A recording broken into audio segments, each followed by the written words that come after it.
So a little bit about me. I'm a clinical hypnotherapist and a holistic healer. We began a platform called Illuminations about almost 12 years ago in 2006. And one of our main objectives is to help people understand that when you change things within you, the things around you begin to change. It's known that our success is not so much determined by our skill or strategy, but it's more determined by our inner psychology, our thoughts, emotions, beliefs, and mindset. And if we're able to manage our mind, our energy, and our emotions effectively, it will contribute to helping us live a more happier, healthier, and productive way of living. So I welcome you all here today. So the topic is a little bit about stress, right? So let's just understand from the beginning what stress is all about. Where did stress, start off from, and why do we find ourselves in this modern day world in stressful, scenarios which threaten our peace of mind, happiness, and way of life? More often than not, today, we, rather than being human beings, we're honestly human doings, right? And this all began way back, prior to modern day. Man was as primitive as the animal, all right? So man's existence was driven by his instinct, right? So he ate where he wanted to, he slept where he wanted to, and he wasted where he wanted to, right? So man was as primitive as the animal. As we evolved, man starts to develop the ability to think, which means, and what I mean by thinking, I mean by a creative process of logical thinking. So what's the first thing that man thinks about? The first thing that man thinks about is survival, right? Survival against nature, survival against the animal, right? So now man decides rules of life in order to make sure that he survives, to increase his chances of survival.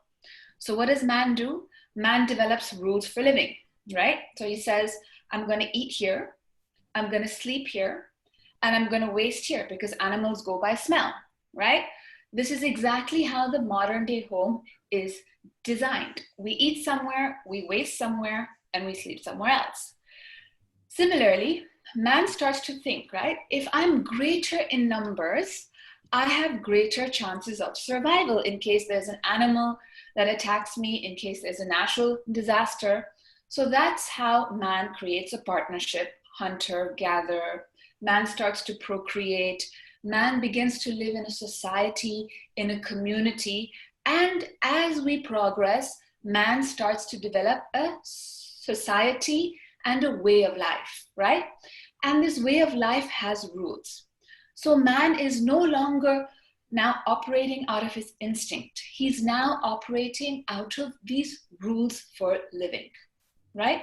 So for example, if we have a desire to do something, right, we don't act on that desire immediately, right? Because there are certain rules that we have to go by. So for example, if we were teaching a class and we needed to use the restroom, we wouldn't just waste where we wanted to, whereas primitive man would have done that. We first suppress our desire, we hold on to it, and then we find an appropriate time and place, right? So man is now driven by rules of living.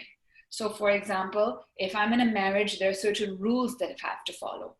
So the more rules that we develop, right, the more suppression and the more of internalization we have. And the more internalization we have, the greater the breakdown, right? So the day man starts to develop the thinking process or starts to think, the suppression starts to build and the more breakdown he starts to experience.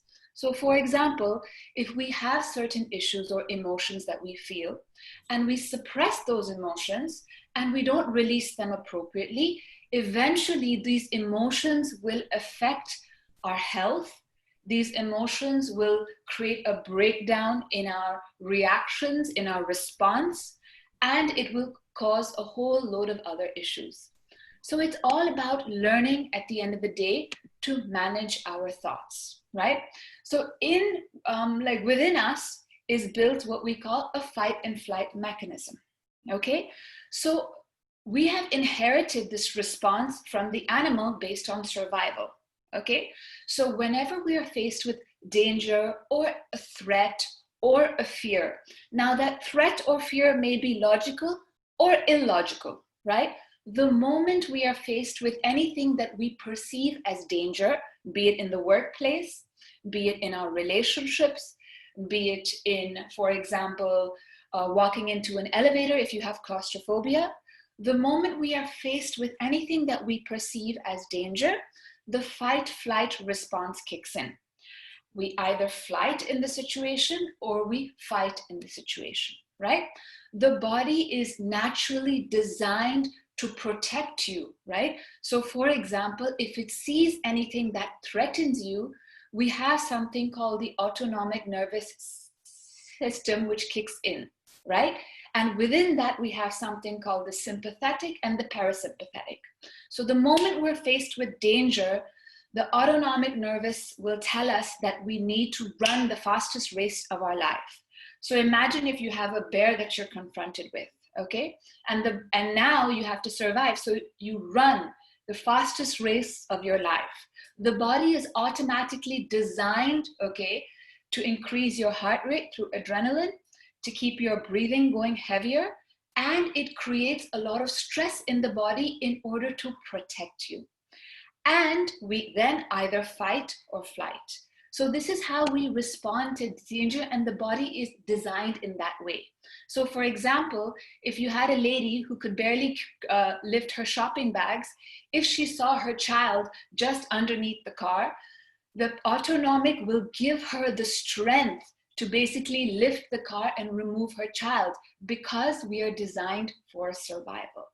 But not all incidents in our life are life-threatening, right? They're not threatening our survival, but the body and the mind does not know the difference between what is real life-threatening and actually what we perceive as danger. And this is how we get stuck in a loop where the more stress we have, the more internalization and the greater the breakdown, okay? In Japan, there was a management study done, okay, which shows that whenever we are faced with stress, okay, and we don't release that stress like appropriately or effectively, what ends up happening is that we suppress the stress. We go home and we take the stress at home and we release the stress out on our family members, okay? We end up creating more conflict at home and then bringing that conflict back to work. And it is known to take away 72 hours of productivity when we don't learn to manage our stress effectively. So there are many ways that you can learn to manage your mind, manage your thoughts, and manage your stress. And we're just going to show you a few tools and techniques on how you can do that more effectively. So if we move on, we can understand that at the end of the day, all of us are seeking for happiness, peace of mind, contentment, and balance, right? Now, we might be seeking this from outside. For some people, their value is defined by their career, their success, their financial position, their bank balance. For others, it could be their relationships, the strength of their bonds, their children. And for others, it's the motivation to go run that, 10K marathon. So each of us are seeking value from things outside ourselves in order to find this happiness, peace of mind, contentment, and balance, right? So we seek from everything that's external within us. And sometimes that's where the problem actually lies. Because as we've realized from everything around us, especially what's going on in the last few months, that life is so unpredictable and impermanent in nature, right? It's turbulent and it's temporary. We live in a world of duality, right? So where there's hot, there's cold. Where there's good, there's bad. Whatever once made us feel so much pleasure will end up causing us pain, right? And then we're constantly trying to oscillate between happiness and sadness at every given point in time. So what we aim to help people to do is kind of understand that if our value is constantly determined by things outside ourselves, we really have no control about what's going on, like around us. At the end of the day, we will all face at some level or the other, we will all come to terms with loss. We'll all come to terms with pain. We'll all come to terms with areas in our life that will take us out of balance simply because we don't have control over them. So a lot of times when that happens, we like to tell people that it's important to find a balance between seeking happiness and success from outside of yourself, to also taking the opportunity to seek for that happiness and success within yourself. Okay, so we've often heard that happiness is nothing outside, it's something that can be created. And that's extremely true on so many levels.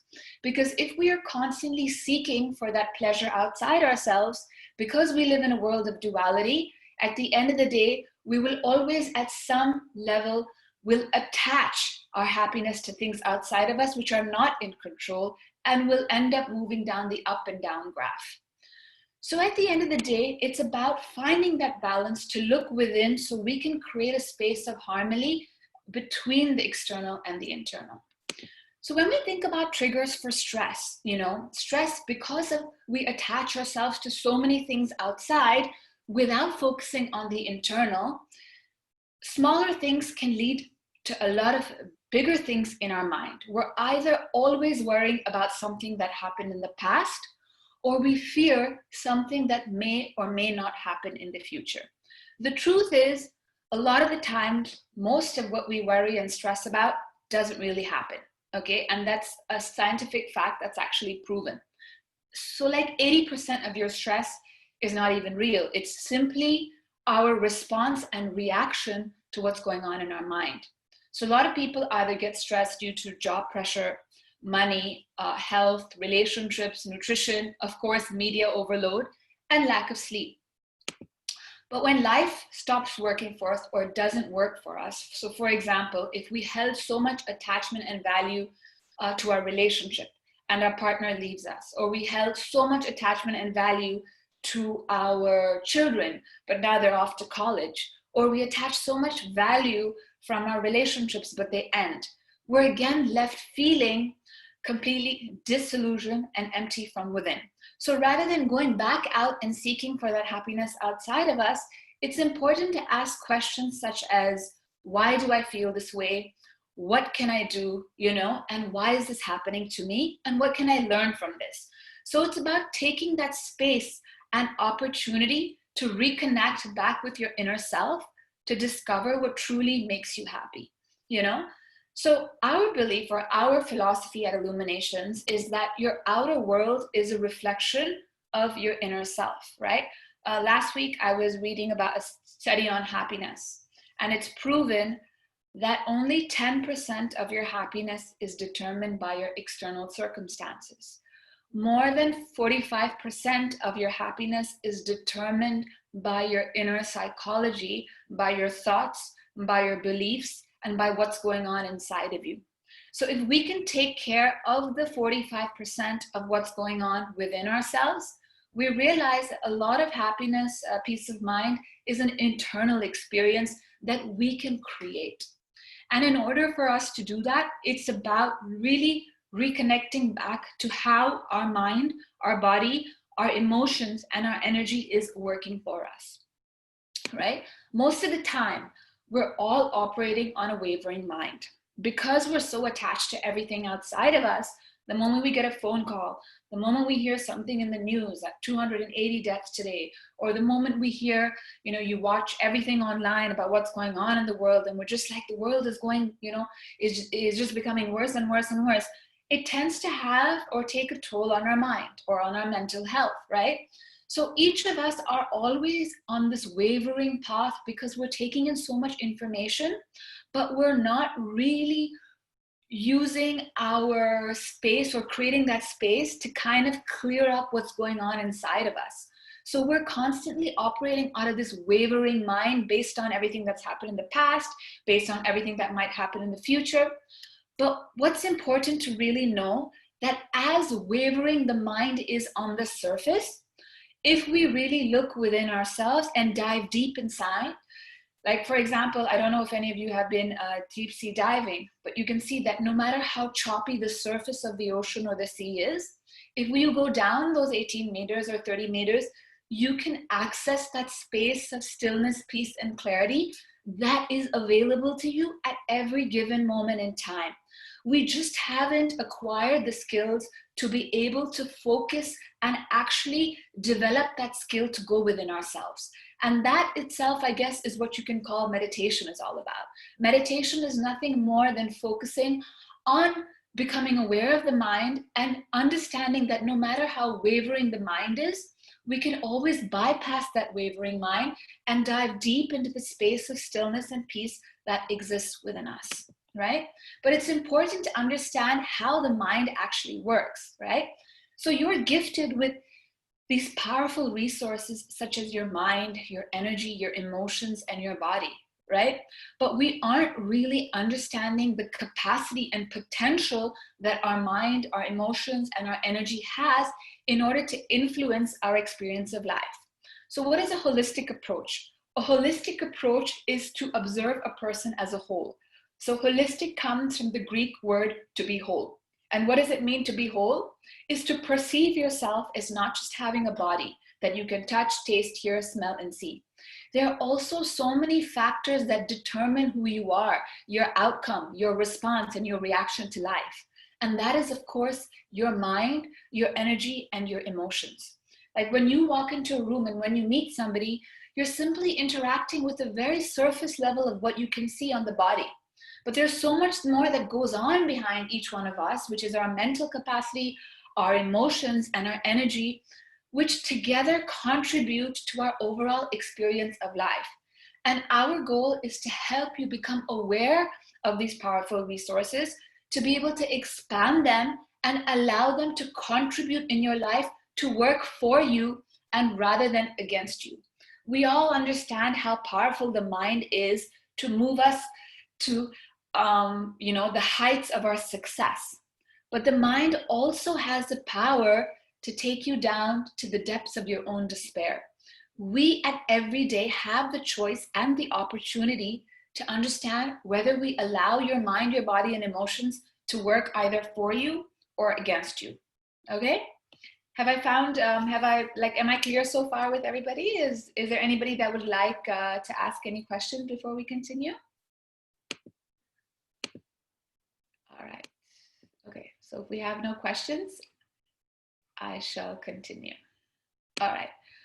So now we're understanding what a holistic approach is. A holistic approach is really looking at ourselves and treating ourselves as a whole, right? And this whole is what contributes to our overall happiness and success, and also is the cause of our stress and anxiety, right? So I'm going to propose a theory to you to help you understand a little bit about what's going on in your inner space, okay? So at the highest level of awareness, everything begins with a thought, right? So a thought is the root of all creation. So for example, the electricity that you experience here in this room was first a thought in Sir Thomas Edison's mind to invent the light bulb.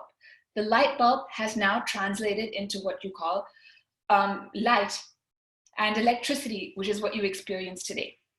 Now, every thought that you have generates an emotion that you feel. So if you think about, for example, your job, based on your perception, either the job will give you emotions of happiness, passion, joy, motivation, or if you're not happy with anything in your life, the same job might give you emotions of fear, anger, stress, worry.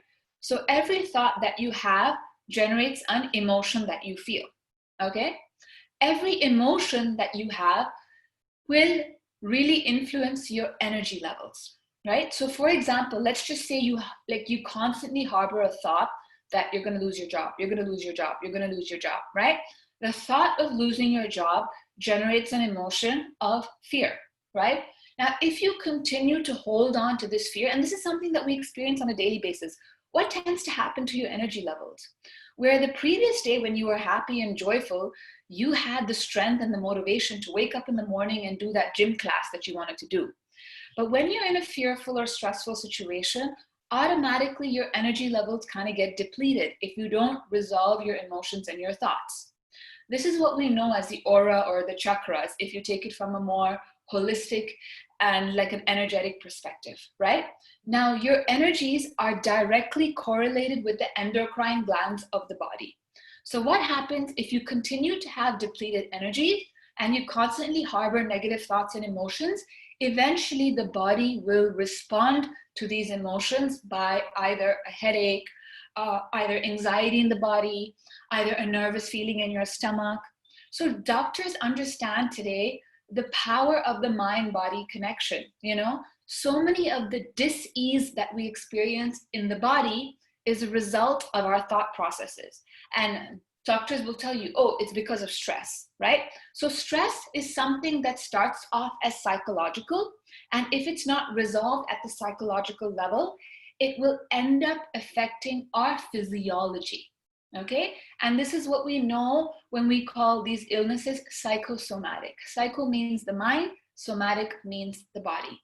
So we all now kind of understand a bit about the mind-body connection and how important it is. Like, for example, I'm sure many of you would have heard of the placebo effect, right? A placebo effect is simply a thought process that if you believe something to be true, it ends up affecting the physiology. So now doctors, scientists, practitioners, mental health experts are now validating through science and research that thoughts actually do impact the physical body and your emotions and your thoughts and your energy, right? So the important question to ask is how, whatever is going on inside of you, is your mind either working in favor of you or is it working against you? Now, I have a simple, like really quick and simple exercise to help you determine that. The first thing is to take a few moments and reconnect back with yourself through a process that I'm kind of going to lead you through. So wherever you are, I just kind of want you to relax very comfortably on your chair with your back very well supported. All right, I just want you to relax. And now I'm going to lead you through a very quick process, right? To just kind of observe and see how your mind is working for you. So as you take a step back, right, and be comfortably seated with your back supported, I just want you to close your eyes, okay?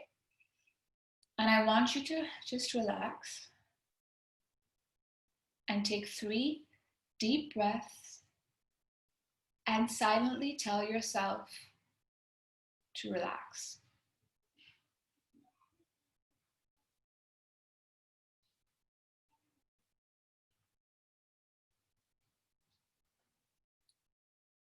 And as you begin to relax, I want you to feel your physical body relaxing and your mind feeling absolutely calm.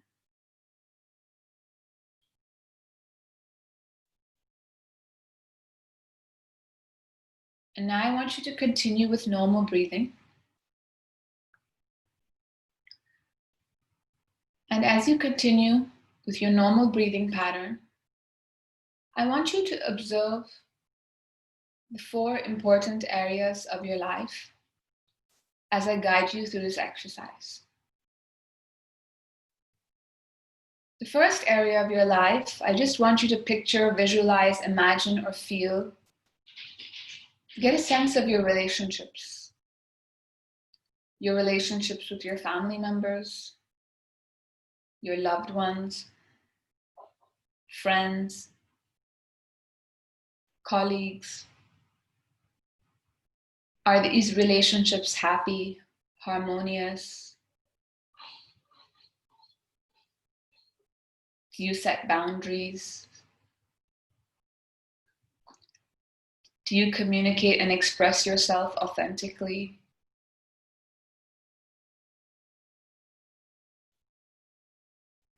Is there a feeling of joy or any area or any relationship that's causing sadness?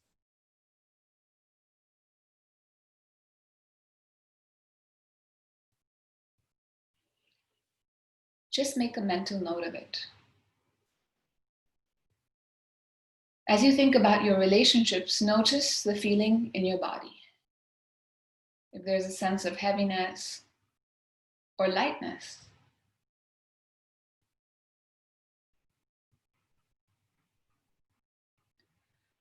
I now want you to begin to observe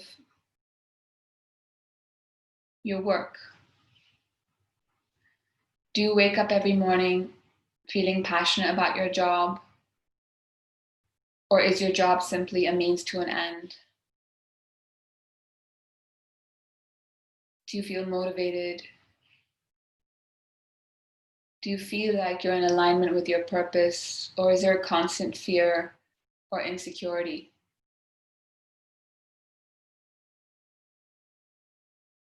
Do you love what you do? Or do you feel often that you should be doing something else?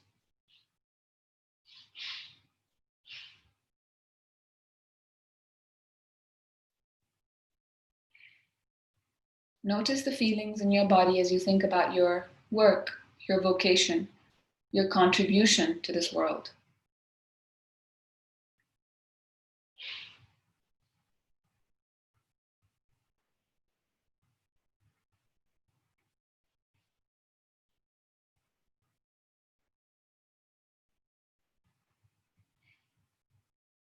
And now I want you to focus on your health.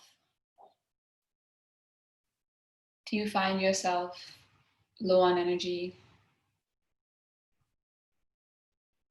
Do you often get sick or suffer from chronic aches and pains? What is your relationship like with your body? Do you take care of yourself and nurture and nourish yourself with healthy foods? When you look in the mirror, what do you perceive when you look at your body? Is it a feeling of self-acceptance? Or is there loathing to a certain area of your body? Or constantly magnifying and pointing out flaws in yourself? Notice how you feel in your body when you think of your overall health and well-being.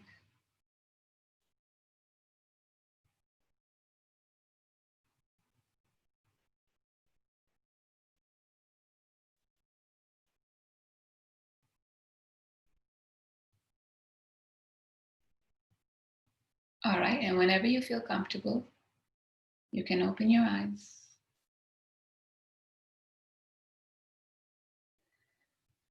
Just take a few moments.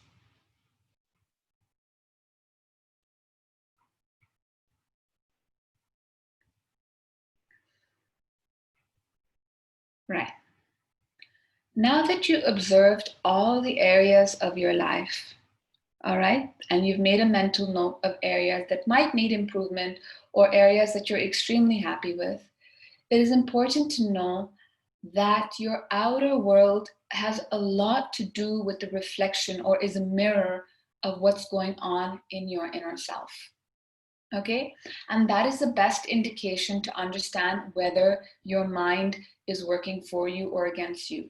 You could have two people, right, in the same exact scenario, but will respond completely differently based on the inner programs and patterns, what's going on in their mind, right? Now, if you constantly are facing struggle or concerns or issues in relationships, and it's very easy to either, give the blame on either the partner, or it could be because I can't follow my heart because I lack resources, or because I'm afraid to fail, or whatever the reason might be. It's important to take charge and take responsibility to understand that a lot of your life experiences is your creation. And I'll kind of explain the model of how that exactly works, right? Not to say that, of course, we didn't create the coronavirus, right? But for example, if you ask 20 people of how their experience was like in a lockdown, you might have 10 that say, it was a blissful experience. I got to do the things I never could do. I spent time with my family. And then you had other people where they were like, oh, the lockdown was a living hell. so that heaven and hell still exist in your mind, right? So why is it that some people are able to create in exactly the same scenario, will be able to create their own version of how the lockdown was, as opposed to the people who did it? A lot of it has to do with the inner programs of how our mind works. And usually, when our mind is working against us, that will reflect in our external scenarios, be it in our health, career, or relationships, right? So, like I said earlier, the mind is the most powerful force that can take you to accelerating heights, or it can take you down to the depths of your despair. How we allow the mind to work for us largely depends on, number one, understanding the awareness of the mind and how to use that so that it can contribute to helping us show up as the best version of ourselves. Okay, just to give you a bit of a background, I don't know if many of you have heard of something called the rice experiment, right? So the rice experiment basically highlights through research the power of positive thinking, right? So there was a Japanese scientist by the name of Dr. Emoto, right? So Dr. Emoto took 3 jars and put rice in them with water, okay? And for 3 weeks, in one of the jars, he kept saying, "You're an idiot, you're an idiot, you're an idiot." In the other jar, he completely ignored.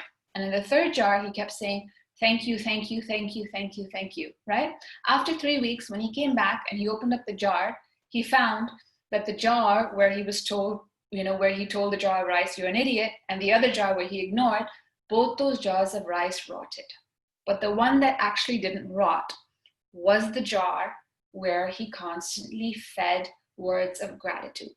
So everything in life is energy, right? So energy starts with the power of our thoughts, emotions, energy, body, words, actions. And this energy is something that reflects out into our world. And of course, this might sound a little bit of spiritual jargon for many people, but on many different levels, quantum science is now proving how this energy actually really influences our overall well-being, right? So the power of your mind creates the reality that you experience. And how does this exactly work? Let me give you a bit of a background. So where do thoughts come from, right? So whether you have a negative thought or a positive thought. Like I said earlier, you can have 2 people in the same scenario, but they will behave differently based on their belief. So your thoughts are directly attached to your beliefs, right? Your beliefs are coming from your experience, right? So whether you believe that dogs are good or bad is based on your experience of dogs. So your thoughts are attached to your beliefs, and your beliefs are coming from your experiences, and these experiences are stored deeply in the mind. Okay, so I'm sure many of you have heard about the subconscious mind and the power of the subconscious mind. So let me give you a quick run through and a summary. So each of us has a conscious mind, right? Your conscious mind is only 10 to 12% of your mind capacity, right? So what does the conscious mind help you to do? It helps you to think, logic, analyze, rationalize, quantify, qualify. And then you have the 90%, which is your subconscious mind. What is the job of the subconscious mind? The job of the subconscious mind is simply a storage house of your experiences from the day you are born, which we either store in a positive association or a painful association, either negative or either positive, either pleasurable or either painful. Okay, so as a child, we accumulate different experiences that we get from our society, from our environment, from our education, and from our religious upbringing, right? So based on everything that we're conditioned to believe, for example, we store our experiences. So let's say in your childhood, your parents always told you that you were never good enough, that you're a failure, right? So every time basically you went out and came back home and did well in school, your parents would be like, "Oh, you could have done better." So obviously, based on this experience, right, you attached an association to it. And then based on the experience, you created a belief. And the belief is, "I'm not good enough," right? So the experience was validated by many incidents in your childhood, but now you have this belief. As you grow older, despite how evolved you become, right, you could have the best grades in school, you could have the best job, you could have the best relationship, but if you constantly hold on to this feeling, no matter anything that, validates your feeling of success, be it, the best career, be it the best relationship, be it the best looks, you still end up feeling this feeling of "I'm not good enough." That is why we have some of the most successful people, be it actors or entrepreneurs, they suffer from depression as well, or they suffer from low self-esteem or anxiety or any of the issues that we face, simply because those are not factors that determine your happiness and success. If we take another example, let's just say you were bit by a dog by the age of 3 and 4, and you went to the hospital, you had to get injections, you couldn't go out and play with your friends. So automatically, whenever you go through a negative association, the subconscious mind tends to hold on to that experience, right? So despite the rest of you evolving, the moment you go through a negative experience, you will attach a belief to that experience. So if you got bit by a dog, dog is painful, right? So even though you're 14 years old now and you're at a park with all your friends and everybody's playing with the dog, something in you kicks in. The subconscious mind starts to communicate with you and tell you that don't go near this dog because this dog is going to bite you. Why? Because the subconscious mind tends to hold on to all experiences because their job is to keep you alive, right? So whenever, as I said earlier, it perceives anything as being dangerous or threatening, even though it might not be logical, it will then start to develop fear as a mechanism to protect you from that dog. And what are you going to do? Despite everybody gravitating towards a dog, you're going to get this inner feeling that, no, I'm really scared. And that fear is illogical, because just because one dog bit you, it doesn't mean that all dogs are going to bite. But the mind doesn't work that way. What the mind does is whenever you go through a painful experience, it tends to hold on to that experience. The texture and nature of the subconscious mind is very sticky, right? Because it needs to remember experiences in order to protect you and avoid future experiences. But most of these experiences, the mind works very beautifully. In fact, it does its job so well, right? So the moment it has an experience, it will hold on to that experience for the purpose of protection. But not every incident is life-threatening. Just because one woman treated you this way, it doesn't mean that all women are like this. Or just because one man, portrayed you in work, it doesn't mean that all men are like that.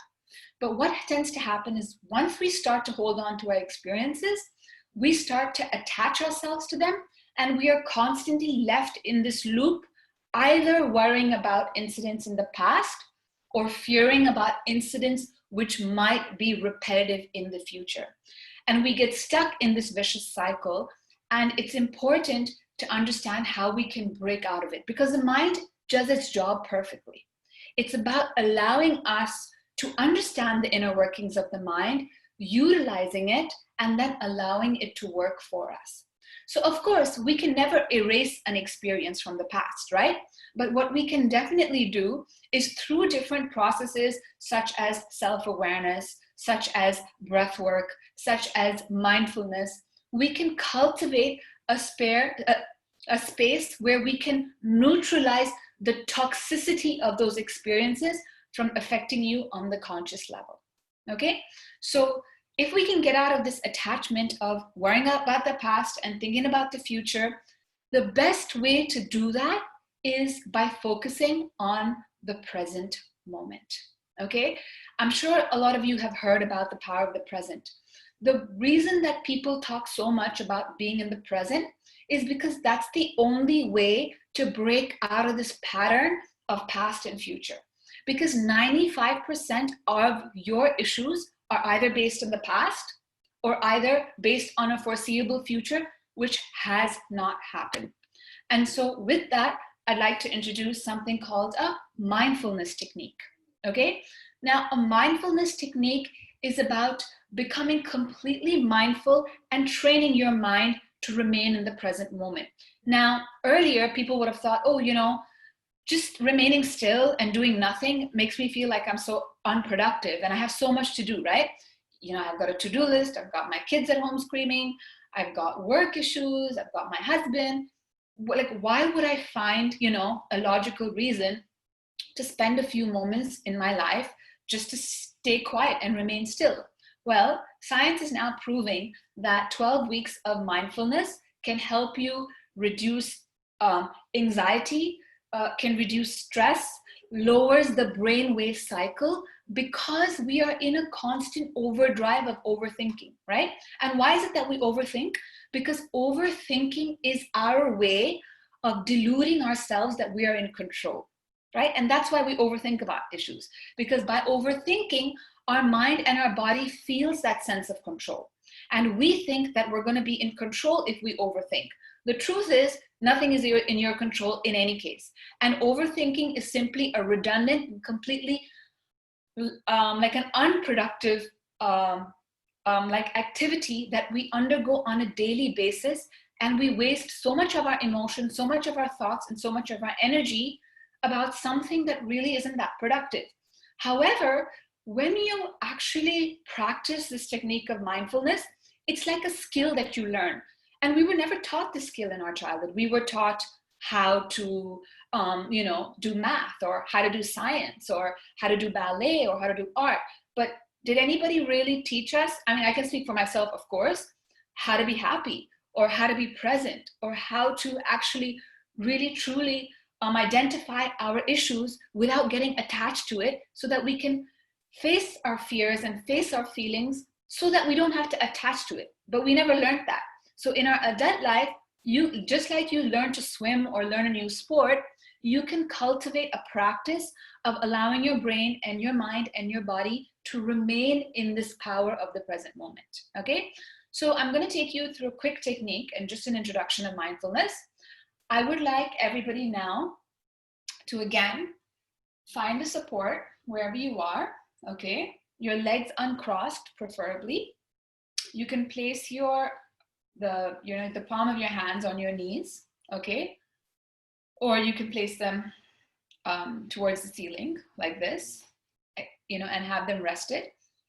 And I now want you to, again, very comfortably, close your eyes. Take 3 deep breaths. And with each deep breath, silently tell yourself to relax.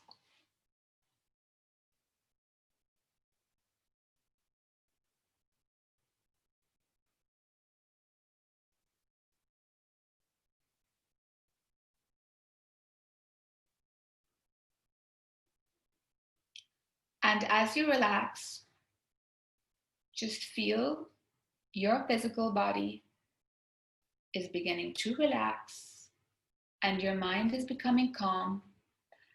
And now I simply want you to focus on your breath.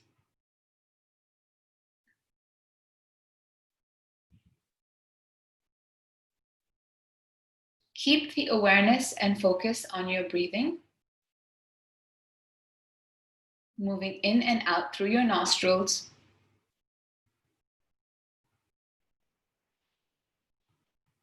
For a few minutes.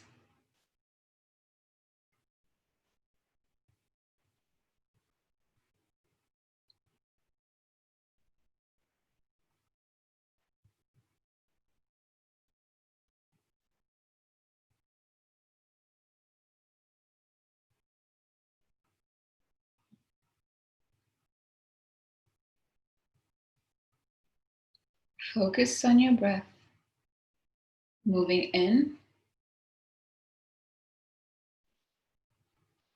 and out.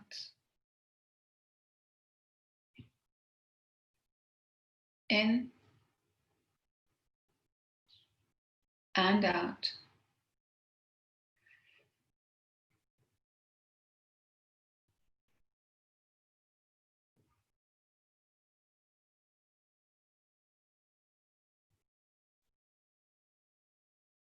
In and out.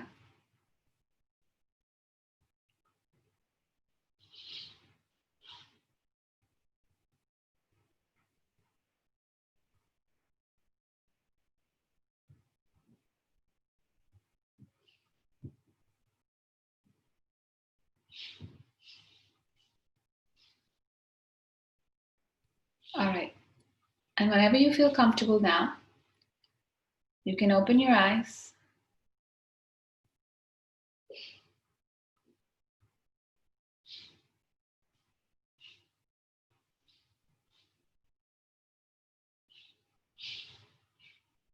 All right. Now I'm going to really quickly ask each one of you what your experience was like. All right. And I want you to be 100% honest, because we're going to repeat this process at least 3 times. But each time I'm going to help you actually go deeper into this process using certain tools and techniques, right? So the first person we have over here is Carolina. Hi. Hi, Carolina. How are you? How was your experience? Really quickly. So my ex Monkey mind is something that's constant mental chatter, which is so normal, right? Because we are taking in so much information, guys. Just imagine how much information: your blue light, your screen, the emails, the phone, the WhatsApp, the scrolling on Instagram, your children, your work issues, your stress, your fear. There's so much overload in our mind, body, and energy, but we're not cleaning it out on a daily basis. So the vessel is becoming full and full and full, and it's spilling out in the form of stress and anxiety, because that's the only way. Because at the end of the day, you have to release it. Whether you release it productively or unproductively, you're going to have to release it. Normally, when you end up releasing it conventionally without using these tools, it will come out in the form of anger, stress, worry, fear, conflict, overreactions on certain things, because you need to release it. You're only human, as one of you just said. So why not truly spend a few moments to empty that vessel on a daily basis without allowing it to spill on things outside of you? That's the only thing we're going to help you to do, right? Now, so that's the first thing. Before you start any process of mindfulness or meditation, you need to ground yourself, because many of you, like you said, are scattered either with your work or either on the computer or either on like anything else. So I'm going to teach you really quick grounding exercises. Why is grounding exercise important? Again, it kind of trains your brain, your body, your energy, and your emotions to come in the here and now, right? So you got to call all yourselves back. All your lost and scattered selves back is exactly what a grounding exercise is all about. So what I need you all to do is, again, legs uncrossed. Now this time, before we start the process, I want you to remain, okay, with your back supported. Again, you don't have to do any crazy meditation position or anything. It can be anywhere, just in your office chair, right? And now I want you to close your eyes, and I want you to focus on your breath moving in and out. Okay? Sorry, keep your eyes open. Apologies. Keep your eyes open. Okay? And now, as you focus on your breath moving in and out, okay, breathe in and out, okay, 5 times with 5 counts each. So breathe in, 1, 2, 3, 4, 5. Breathe out, 5, 4, 3, 2, 1. Breathe in only through your nostril, mouth closed, 1, 2, 3, 4, 5. Exhale through your nostril with your mouth closed, 5, 4, 3, 2, 1. Breathe in through your nostrils, 1, 2, 3, 4, 5. Breathe out through your nostrils, 5, 4, 3, 2, 1. Breathe in through your nostrils, 1, 2, 3, 4, 5. With your eyes open, breathe out through your nostrils, 1, 2, 3, 4, 5. Last time. Breathe in through your nostrils, 1, 2, 3, 4, 5. Breathe out through your nostrils, 5, 4, 3, 2, 1. Now I want you to continue with normal breathing, okay? And I want you to point out 5 things you can see around you, and just point them out. So, for example, the 5 things that I'm going to point out is the salt lamp. Okay, point out 5 objects around you.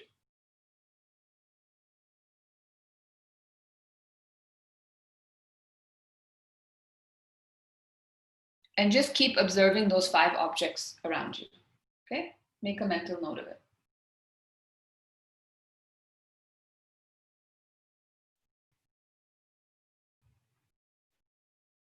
All right, now I want you to imagine 4 things that you can touch. Now, this touch could also be your back support on the chair, okay? It could be how your hands feel with your fabric. It could be, for example, how your bracelet is on your hand, okay? It could be, for example, 4 things that you can touch, or it could be maybe the chair, the feeling of the chair. Just identify 4 things you can touch. So 5 things that you can see, and 4 things that you can touch. Okay? Now I want you to close your eyes and focus on your breathing, regular breathing with your mouth closed. And now I want you to identify with your eyes closed and focusing on your breath 3 things that you can hear. It can be the sounds of the air condition. It can be the traffic in the background. It can be the sounds of other people at work. Keep focusing on 3 things that you can hear.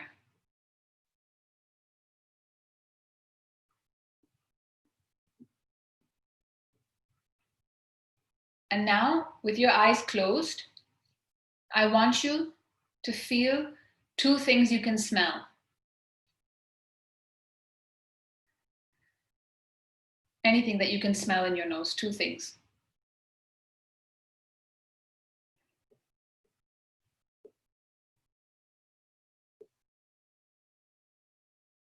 Even just the regular air around you. And now I want you to imagine the taste in your mouth.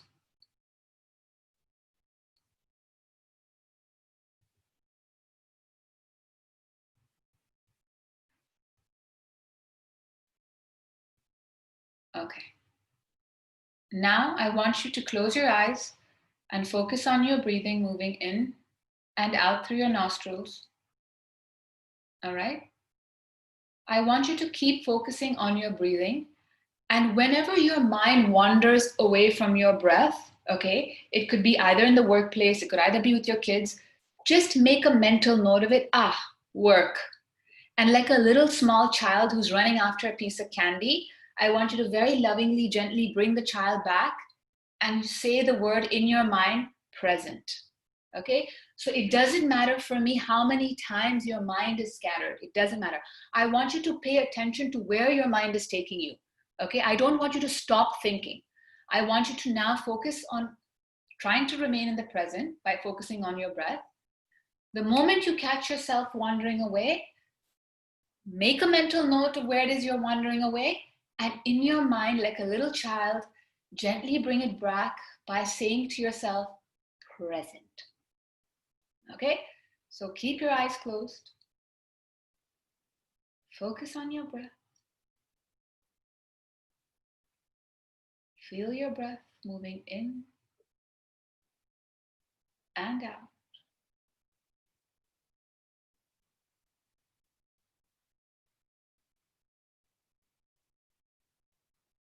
You can even remind yourself to say present.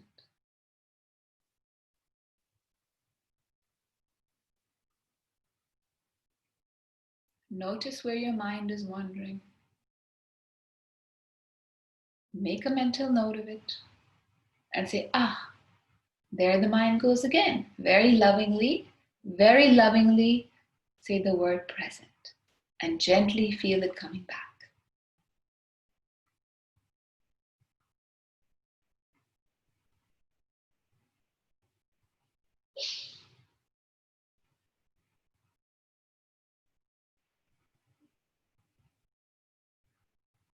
Present.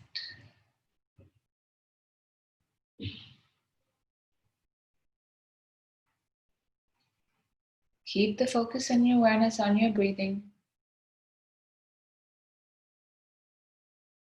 Feel the breath moving at the tip of the nostrils.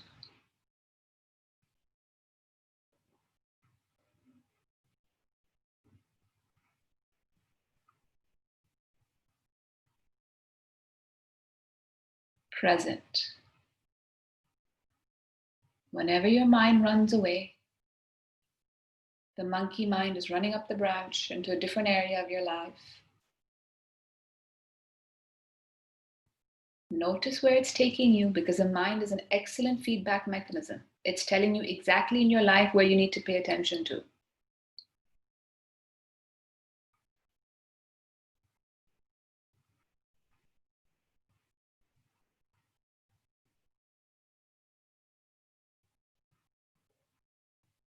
Present.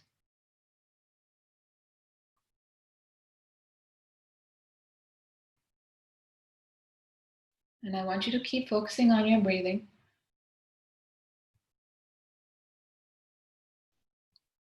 Just using the word present. Now I want you to feel the sensations in your body, starting from the top of your head Feel any tightness, any stress. Pay attention to the heaviness in your body. Allow yourself to relax any part of your body which is stressed, starting from the top of your head, now moving down over your shoulders. Relax. Feel the sensations and say the word present.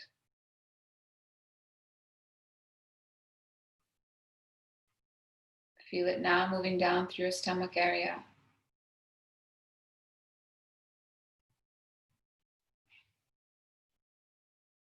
And down to your abdomen, relaxing your abdomen, your muscles, relaxing every part of your body. Feel the sensations in your body, and whenever your mind wanders away, bring your awareness back into the sensations with your body. Present.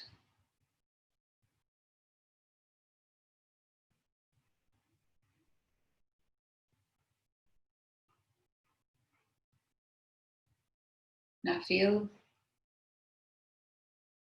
the sensations on your thighs, your knees. Relax your thighs, your knees, your legs, the soles of your feet. Feel it all relaxing as you consciously allow yourself to relax.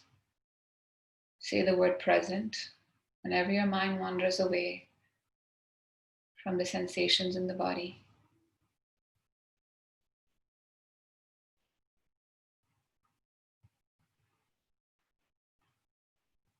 And now I want you to tune into the sound in the background that's most prominent.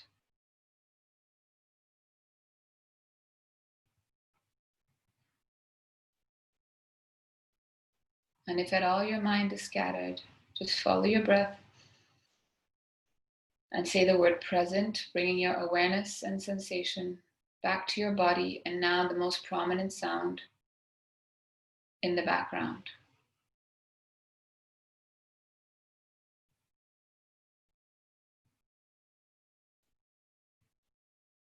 And at some point, if many of you are undergoing anxiety or stress, the body will find many different ways to not be present. But this is where you need to command yourself and say, it's safe to relax. It's safe to move out of the fight flight. It's safe to relax. Just tell your body that it's safe to relax silently in your mind.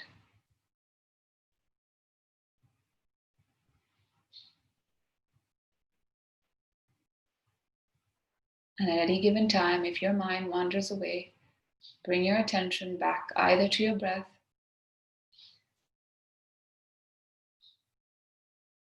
to the most prominent sound in the background,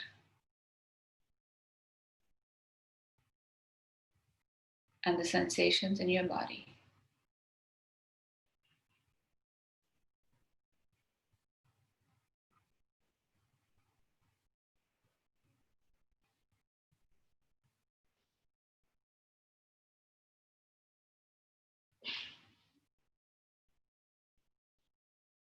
And whenever you feel comfortable, you can open your eyes.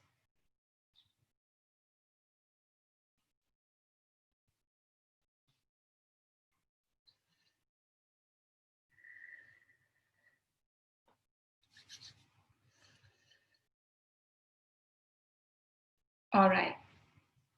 So really quickly, would anybody like to share if there was a different experience from the first time or second time?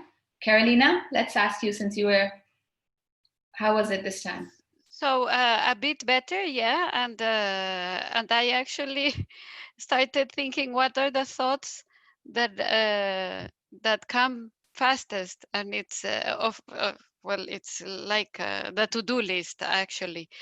But now what was I got to relax and everything, but then I felt the chair wasn't comfortable enough, so it was a different feeling. But I spent yes more time breathing properly and getting more into it.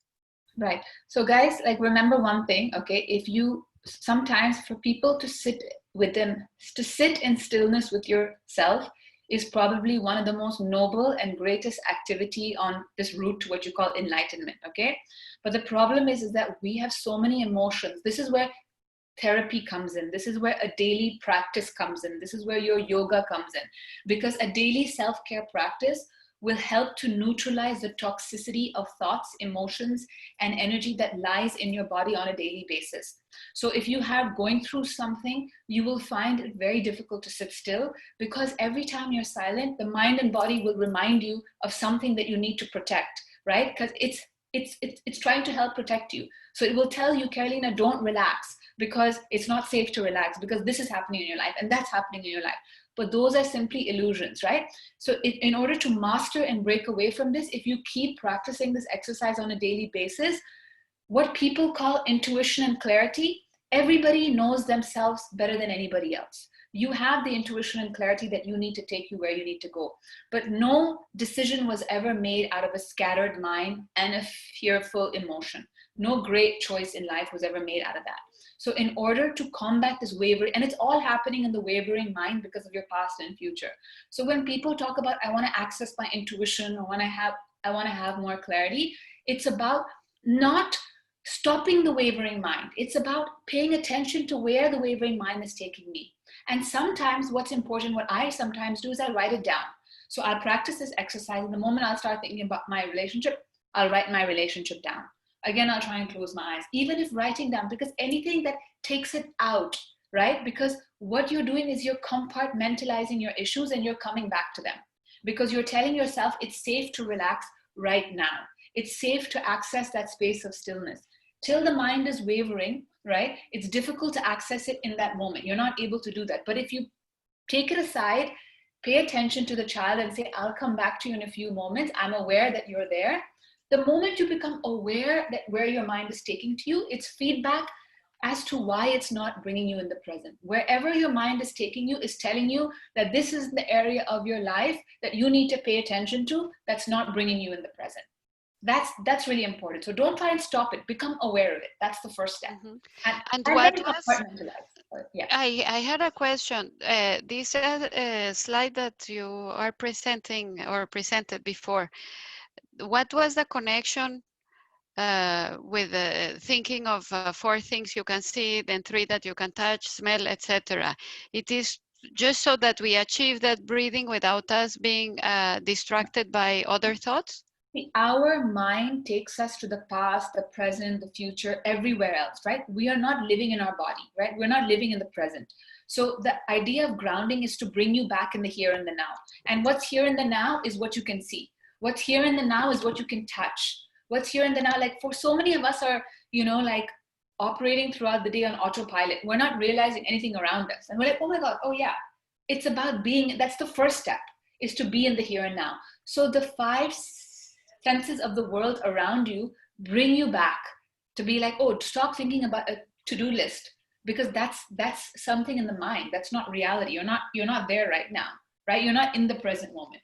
So The would you say that we should, before starting our meditation, you ground, recommend that we do this to ground ourselves and then 100%. be more aware of our surroundings and then go ahead and Yeah. So start you start with five relaxing? things that, exactly. So you start with five things you can see, four things you can touch, three things is when you start to close your eyes, three things that you can hear, two things that you can smell, and one thing that you can taste, right? Mm-hmm. And then you Got start it. focusing on your breath. It brings you to the now. That's really, really important. Because Okay. otherwise, if you try and, like, it's like you're trying to swim gently in a very choppy water. It's going to be very difficult, right? You're going to move everywhere. So why Mm-hmm. not, go to the shallow end and start slowly from there, and practice. It's Okay. exactly the same thing, Thank you right? so much. No worries. Anybody else would like to quickly share before we move on? Okay, nobody likes to share. All right. So the goal is to tame the monkey mind, not by trying to stop your thoughts. Don't ever stop your thoughts. It's not possible to stop your thoughts. It's about becoming aware of where your thoughts are taking you. And like I said, here's a quick step. Number one, detach yourself and stop attaching meaning. Number two, this is when we're talking about experiences, right? So whenever we go through painful experiences, it's not about identifying and trying to attach ourselves to the experience, right? So for example, in life, our life is like a train station, or like a train, right? We have many different stops. In some of those stops, there'll be incidents or experiences of joy and happiness. And in other stops, there are going to be experiences of sadness and anger. The problem with human beings is that we love to run to what makes us feel good and label whatever does not make us feel good as bad. So we're always trying to run towards the good and afraid of the bad. And the more we try to do that and label our experiences, the more we get caught up in this cycle. So the idea is to stop judging your experiences as good and bad, as hard as that may be, because everything is an experience. It's like me saying, oh, today I'm in Mall of the Emirates and then I'm going to go to Dubai Mall. Which train stop is good or bad? Neither of it's good or bad. It's just a different experience. So if we see experiences as being different rather than what's good and what's bad, then we can understand that because we live in a world of duality, no matter who you are, you're going to always experience both. The idea is to become neutral to both of them. That is what you say enlightenment is all about. It's about stop to label your experiences, because the moment you label them, you will start to define yourself by them. That I am a failure because I failed an exam in the third grade, which again puts you back in the loop and the cycle of right and wrong and things that you have to worry about and things that you have to fear. And this is what really strips us away from the peace of the present moment. I think we're running a bit out of time here, but one of the other things that we talk about is breathing techniques, because breathing techniques are very much connected to the way your mind works. The breath and the mind are best friends. If you can regulate your breath, you can calm your mind. And that's one of the known techniques that we practice in yoga, for example. So the simple breathing technique that I even taught you guys, which is breathing in and out through your nostrils, is more than enough for right now, right? I'm sure many of you have your own practices that you actually do, right?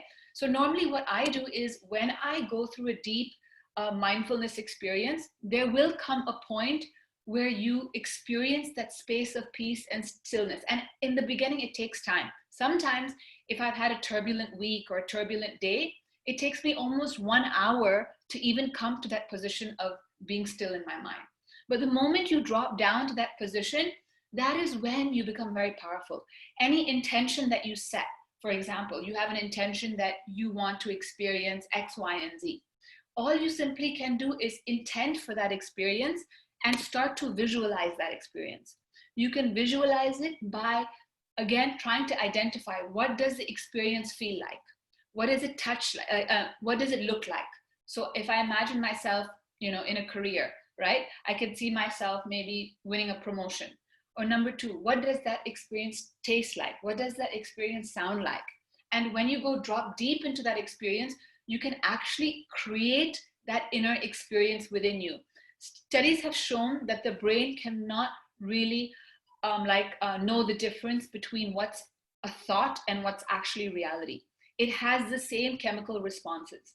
So you can actually condition your brain to actually believe that something and recreate that experience that you want to experience. But you cannot do that when you're always worrying about the past and the future. And a lot of times when you notice that when you sit still, you already have the answers within you. You might think of a certain person to call, and you wonder, like, why did I think about that? Because maybe that's your brain and your body and your way of accessing that intuition that is helping you and guiding you to where you need to go. So a lot of times your brain, your body, your emotions, and your energy, when you're in that space of stillness, gives you feedback of what you need to do, regardless of seeking it from outside. And I think that's one of the most important things when they talk about clarity and intuition, But this exercise in itself can greatly help you to, number one, reduce your stress and reduce your anxiety by simply becoming aware of remaining in the present, just being in the power of the present moment. Of course, there are many other tools and techniques that we do normally teach. Many of you are welcome to get in touch with me personally. I will send an email to all of you giving you my personal email and details. And of course, if you have any questions, we'll be happy to answer them. We can also email you this presentation so that you can actually have this experience for yourself. But this seminar, or the objective, was to give you a little bit of a takeaway and to contribute to our mission, which is to provide, you know, powerful tools to be able to help people with their mental health and well-being. And that is our intention, to contact different organizations and just spread this awareness, because, you know, like I said, taking a few moments to reconnect back with your inner self, to discover what truly makes you happy, is probably one of the greatest things that you can do for yourself. So I'm going to stop it right there. Thank you so much for your time. And now I'll be taking any questions that you have. So if you do have any questions, please let me know. Take care. Bye-bye. Bye. Thanks, Sonia. Thank you. Take care.